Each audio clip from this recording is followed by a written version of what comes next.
Hello friend, देर किस बात की। चलिए आज इस वीडियो में बताता हूँ सेकेंड फंक्शन का ग्राफ कैसे होता है। इसके पहले हम साइन कोस टेन कोट का ग्राफ बताएं, आप जाकर मेरे वीडियो में जाकर देख सकते हैं। यदि आपको समझ में नहीं आए तो आप तुरंत कमेंट बॉक्स में कमेंट कीजिए, ताकि मैं आपको समझाने का और बढ़िया से नई तरीक़ों से प्रयास करूँ। और कॉन्सेप्ट को यदि आप समझ जाएंगे तो क्वेश्चन आपको अपने से बनेगा और आप क्वेश्चन अपने से बना कर क्वेश्चन सोल्व करेंगे। चलिए बिना समय गवाए हुए हम वीडियो को शुरू करते हैं। तो पहला है सेकेंड फंक्शन, जो इसके पहले के में हम 4 बता दिए हैं ग्राफ। तो इसमें आपको देखना है कि इसका डोमेन क्या होता है सेक फंक्शन का। तो r-2n+1 एक π/2 n बिलोंग जेड। यहाँ पर कहें कि डोमेन में r माइनस क्यों आया, क्योंकि इसके पहले वीडियो में बताया था कि r माइनस क्यों आया, क्योंकि यहाँ पर ये क्या लिखेंगे π/2। आपको पता है कि सेक नेबेडियर का मान क्या होता है, अनडिफाइंड। सेक नेबेडियर का मान क्या होता है, अनडिफाइंड। इसलिए यहाँ पर आया π/2, मतलब सबको मतलब एक समान रूप में रख कर, मतलब कॉमन रूप में लेकर रखा गया है। उसी प्रकार से इसका रेंज देख सकते हैं, -1 से बड़ा और 1 से छोटा है, जो मतलब रेंज में है। तो इसको ग्राफ हम देखेंगे। तो इसको ग्राफ खींचने के लिए हम बताए थे कि इसमें आपको 2 अथी लेना है, एक एक्स एक्सिस एक वाई एक्सिस लेना है। एक एक्सिस लेना है, एक वाई एक्सिस लेना है। एक्स एक्सिस और वाई एक्सिस। एक्स एक्सिस पर आपको क्या रखना है, कोण को रखना है, जो यहाँ पर रखा गया है। आप देख सकते हैं जो कोण 0 डिग्री π/2 पाई 3π/2 मतलब 70 200 360 है।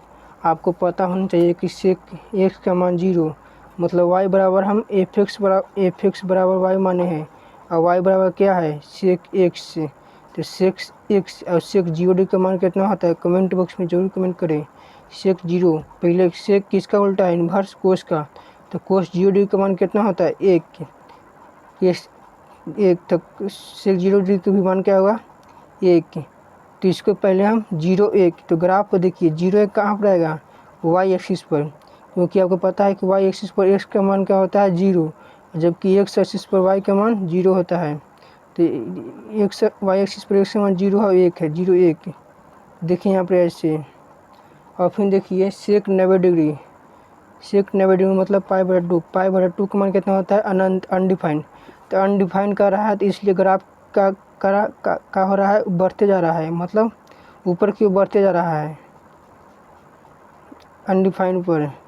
और फिर वही देखिए सेक 180 डिग्री का मान कितना होता है, सेक 180 डिग्री का मान होता है, सेक 180 डिग्री का मान क्या होता है, -1 होता है, -1 होता है। देखिए -1 पर फिर आया घटते हुए, और फिर जाएगा, फिर आप घटते जाएगा, और फिर ऊपर जाएगा तो फिर बढ़ेगा, फिर घटेगा।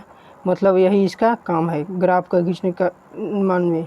फिर 2 पाई पर फिर क्या आएगा, 2 पाई पर फिर मान कितना होगा, 1 होगा। और फिर 2 पाई से मतलब 360 डिग्री का मान कितना होता है, 1 के। और फिर 360 डिग्री से फिर और मान लेंगे तो ऊपर फिर अनडिफाइंड जाएगा।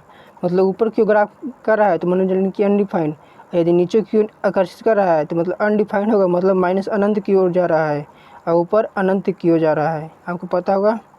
तो इसका आप देख सकते हैं वाई फाइनेंस का पीरियड का है 2 पाई। तो उसी प्रकार से एक कर्व जो वक्र है, यह नोट में दिया गया है। कर्व y बराबर कोस एक्स 10 मीट x बराबर 0 ± पाई 2 पाई एट इन्फिनिटी, मतलब अनगणित होता है, x बराबर π/2 2 पाई। आप इसको अपने से पढ़ लेंगे। ये समझ में नहीं आएगा तो कमेंट बॉक्स में आपको कमेंट जरूर कीजिएगा। अगले वीडियो के लिए तैयार रहें कोटेजेंट फंक्शन के लिए।